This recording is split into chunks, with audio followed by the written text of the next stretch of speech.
Olá, galera que fez TRF, sexta região, saindo as notas, já saiu o padrão também de resposta, Sebrasp, e eu vou dar algumas dicas importantes para você que quer fazer recurso administrativo e tem 2 diazinhos para resolver o tal do recurso administrativo.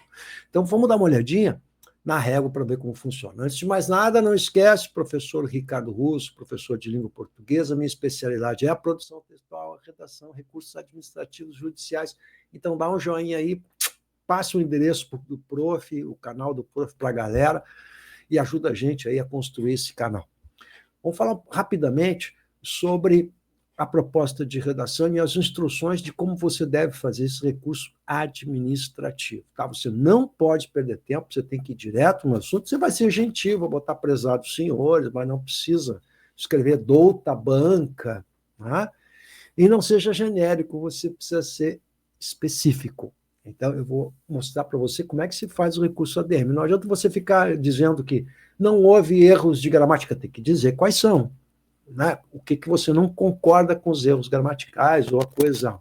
Onde está, em que linha houve o erro, se esse erro é válido ou não, vou mostrar para vocês. Em relação também à questão de conteúdo, você pontualmente tem de examinar onde houve descontos e você vai ter que buscar no seu texto a resposta para conseguir o aumento do valor. Portanto, você tem que ser sintético, preciso, cirúrgico, não esquece que você está fazendo recurso para uma banca que está atopetada de trabalho, quer dizer, já corrigiu trocentas mil redações, você tem que ser sintético, não adianta querer fazer uma longa história, portanto, a generalidade, não, a prolixidade não ajuda, você tem que ser pontual, ó, na linha tal, da linha tal, na linha tal, tem isso, responde a questão tal, tal, tal. Então, sintético e objetivo, e direto ao ponto, legal? Nada de fazer recursos decorados, essas excursões que eles mandam, o tipo de recurso. Eu trabalho em banco, eu sei como é. Você pega lá, o recurso você vê que é decorado, né? Você pega várias redações com as mesmas argumentações genéricas que não servem para nada, você está perdendo seu tempo, seu dinheiro com isso. Não é assim que se fazem os recursos administrativos.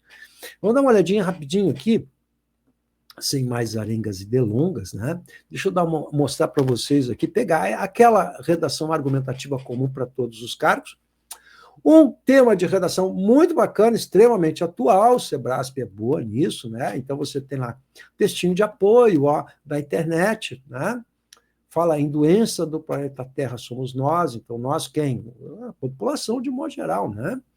Fala em desenvolvimento industrial, que é um elemento causal, né, que provoca a questão da preservação e da destruição do planeta. Geramos uma gigantesca quantidade de substâncias químicas na agricultura que poluem e levam à morte da biodiversidade, que mesmo prejudicam a qualidade do ambiente para nós humanos. Então, você tem a poluição como elemento causador. Aqui dá dados, né? 7 milhões de mortes por ano, poluição.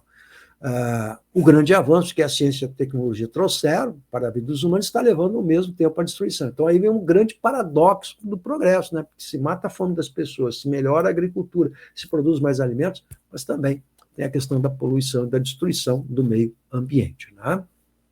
E aí termina o primeiro texto falando que tem que achar soluções, mas nem nada relevante. O segundo texto traz já uma resposta embutida para uma das questões, que é quem é que tem quais são os players desse jogo todo, né?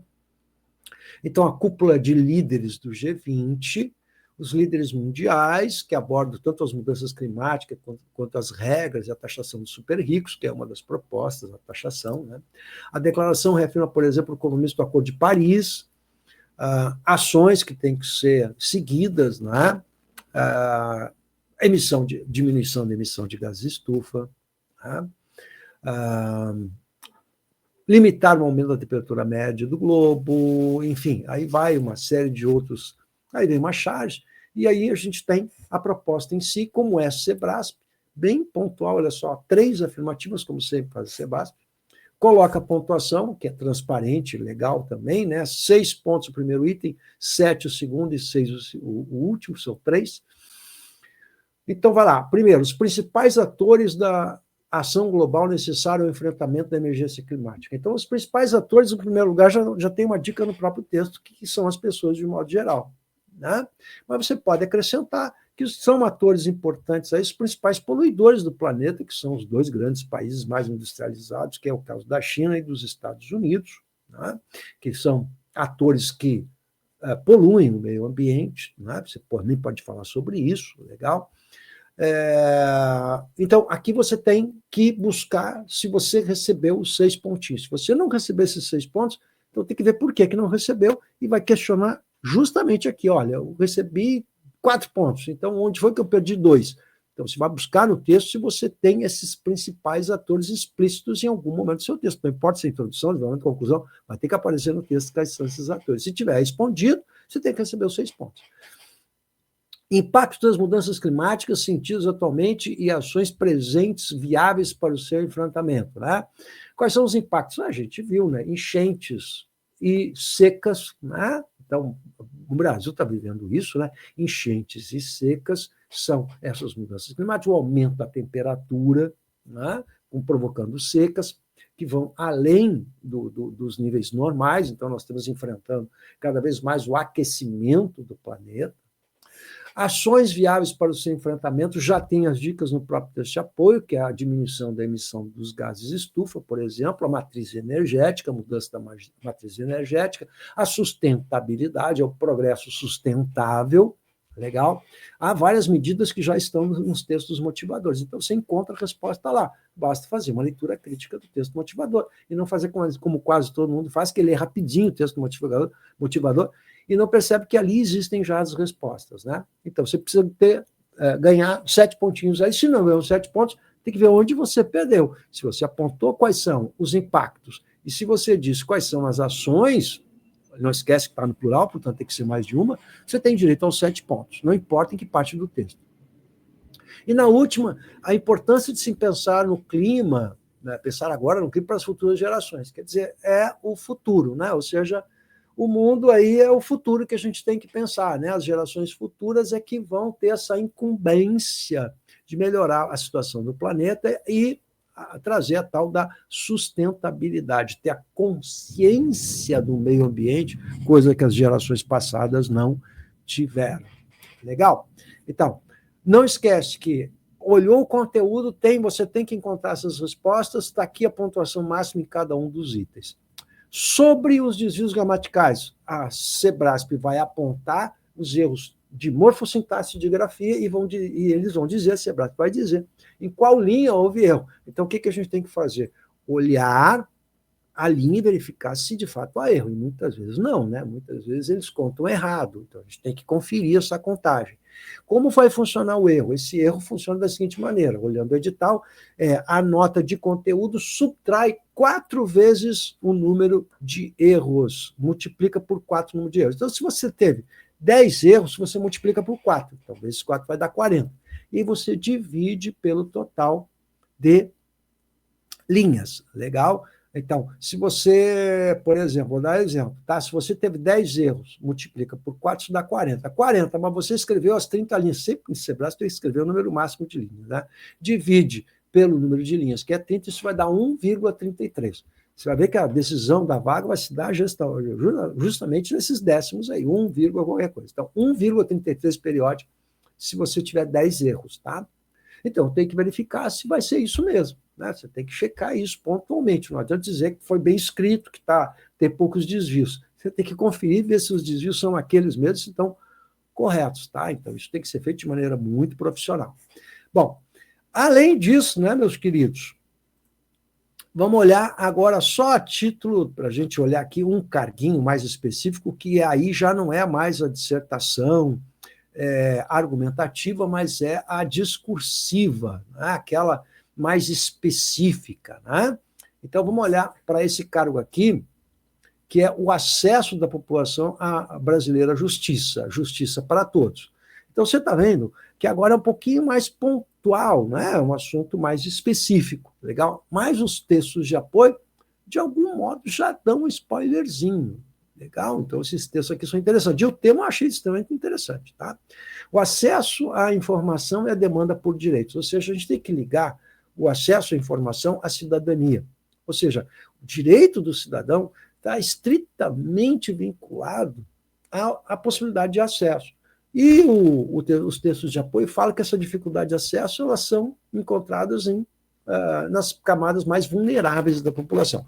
Por quê? Porque eles não têm essa informação. Hoje, a gente tem uma gama de informações, as redes sociais, a internet possibilita essa gama de informações, mas as pessoas marginalizadas e mais vulneráveis têm dificuldade em ter acesso a essa informação e muitas vezes não conseguem decodificar essa informação. Muitas vezes, até mesmo, porque a própria justiça ela é hermética, ela é fechada, a linguagem da justiça é hermética, é fechada. Aliás, a cultura dos advogados, de modo geral, do operador de direito, ela é hermética, usa uma linguagem hermética, isso cada vez menos, isso se combate cada vez mais esse tipo de linguagem. Por isso que o acesso à justiça não pode ser para poucos, tem que ser para muitos. Mas existe um preconceito, e é outra coisa que você pode abordar também, relacionado a isso. Então, o preconceito, as populações mais vulneráveis, pouco acesso à informação, o preconceito contra a justiça, que é apenas para poucos, só para quem tem recursos, tudo isso é o item 1 aqui que valia 6 pontinhos. Então, eu vou olhar, eu tenho que receber os 6 pontos, se eu respondi tudo bonitinho, 6 pontinhos. Fatores que dificultam, bom, os fatores que dificultam estão embutidos nisso, né? Então, o preconceito é um deles, o que dificulta também é a questão das camadas mais vulneráveis não terem acesso a essa informação. Então, há uma série de fatores que mostram que a justiça é para poucos. Então, quais são esses fatores pontualmente? Olha que está no plural, hein? Ações institucionais, aí sempre é o último item é uma solução, ou algo semelhante a uma solução, né?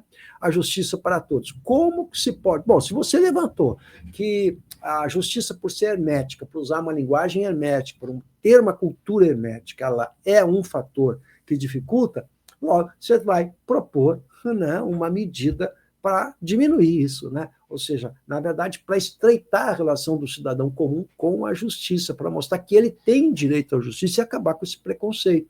E, portanto, a justiça precisa ser mais aberta, mais plural, mais simples, mais operacional. Legal? Então, isso sim, seriam formas de você também mostrar quais as ações. Então, você vai ver que não são temas em absoluto, tanto o mais fechado, que é esse aqui, quanto o tema argumentativo, que é um tema mais aberto, não são em absoluto temas complexos ou temas difíceis. Muito bem. Agora, vamos fazer o recurso administrativo. Não esquece, esse recurso administrativo precisa ser simples, objetivo, direto e pontual. Não me façam, vou repetir de novo, recursos genéricos, porque isso não vale para nada. O avaliador vai olhar o recurso genérico, nem vai dar importância, porque você não sabe fazer recurso. Você tem que pontuar onde está o erro. Onde é o erro de avaliação? Se você merece a nota máxima naquele item, pontua em que orações, em que linhas você abordou aquele assunto, quais as palavras-chave que aparecem, que respondem à pergunta do enunciado. É assim que se fazem os recursos administrativos. Vou deixar para vocês o meu contato. Se precisar de apoio e força, o prof. Está aí para ajudar vocês. Não esquece de dar um joinha aí e vai lá, vai fazendo as tuas perguntinhas, que eu estou ligado aqui, esperando por vocês. Abraços!